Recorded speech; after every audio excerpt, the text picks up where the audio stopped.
What's going on, guys? I'm Dylan. And I'm Travis. We're the 406 boys back again with another video, and this is episode 12 of the 406 boys, HauntTober. I hear witch cackling in my dreams. What? Yeah, I'm working on that. Okay, anyway. We're back again with another video. In today's video, we are looking at the best horror films of 2023. We're excited. Why don't we just hop right into it? Travis, tell them what we're doing. All we're going to do is we're just going to be talking about the horror films or thrillers, if you want to be pedantic about it. Anything under that umbrella. We say what we like, except for the last one, which will be our absolute favorite. All right, let's hop right into it. The first one on our list is Saw X. Yeah. A movie that I did not expect to like, ended up liking at the point where I actually think it's actually the best Saw film in the franchise. Yeah, it's pretty good. Mm-hmm.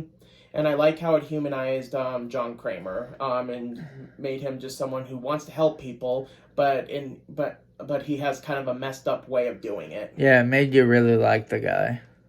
The next one is Beau's Afraid, which is a complicated one for me because I really do like aspects of it, but I feel that it does go on very long tangents. Yeah. Or whatever.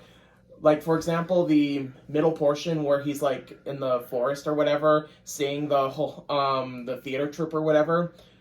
Wonderful set piece. Beautiful cinematography and literally just engaging from beginning to end. The problem? You could have cut that entire section out and you would not have lost anything. Basically, the only relevant information is that Beau's dad is still alive. The next one is A Haunting in Venice, which I think is actually the best of the Hercule Poirot. I'm sorry if I'm mispronouncing that name. Those Agatha Christie stories. I think it's actually the best of the Kenneth Branagh filmography or whatever. And it doesn't rely on jump scares, and it's more about atmosphere. Talk to Me was a really, really good movie. Yeah, it was. It really was.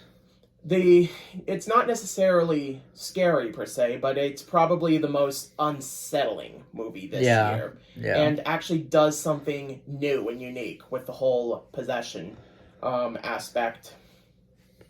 Missing is one that some may not be considered a horror film, but I'm gonna count it anyway. It's a pretty I thought it does the same thing as Searching, where you're basically on this girl's laptop the entire time. And basically what I like is that we're figuring things out as she is or whatever, and they don't make it and they make it engaging from beginning to end. The next one is one that's going to be a very love it or hate it type movie. I really liked it, Infinity Pool. Yeah. Now, let me just say that this is a film that is not for everyone.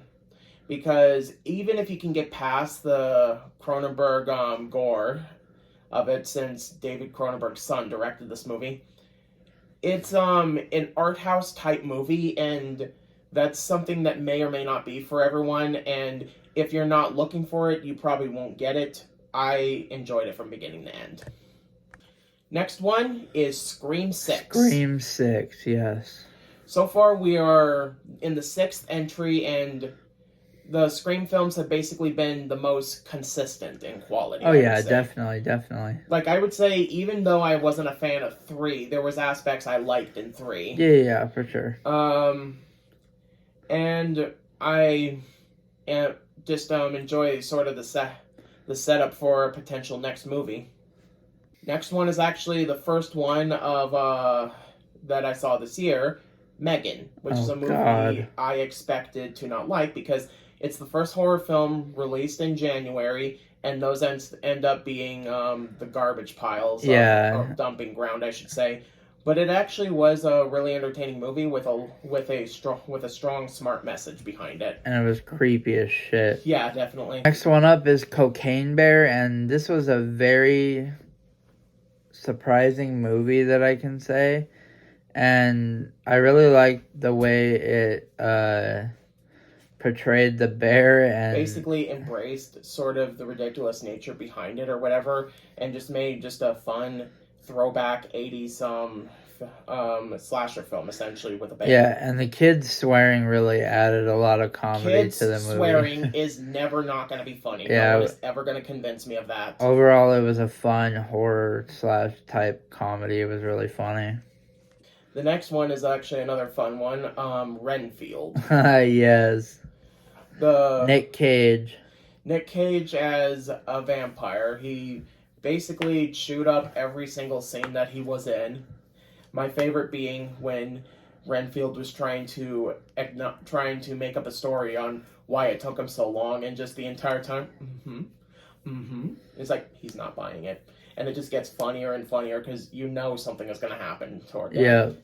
But yeah, overall, very entertaining, violent, but very entertaining.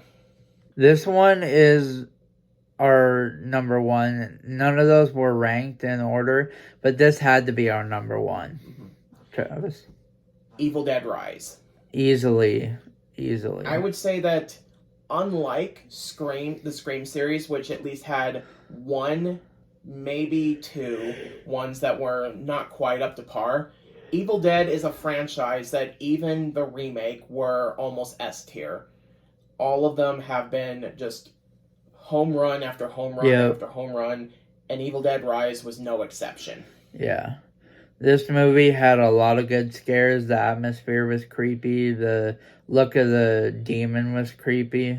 And the shorter runtime basically added to the chaos or whatever, because with a limited time, it basically came in, did its gimmick, and got out. Yep.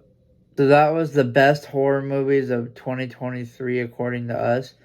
If you like this video and you want to see more videos like this video, and you want to see episode 13 on Monday. Unlucky 13. And you want to see Monday's episode 13, which will be the last episode of 406 Boys HauntTober. I know it's coming to an end and you don't want it to. But be prepared for the Craven Awards on October 30th at 9:15 p.m. Mountain Time. If you want to see more videos like this video, hit that subscribe button, smash that like button, turn on notifications so you know when we upload new videos. I'm Dylan. And I'm Travis. Boy, see ya. Look out behind you. Oh!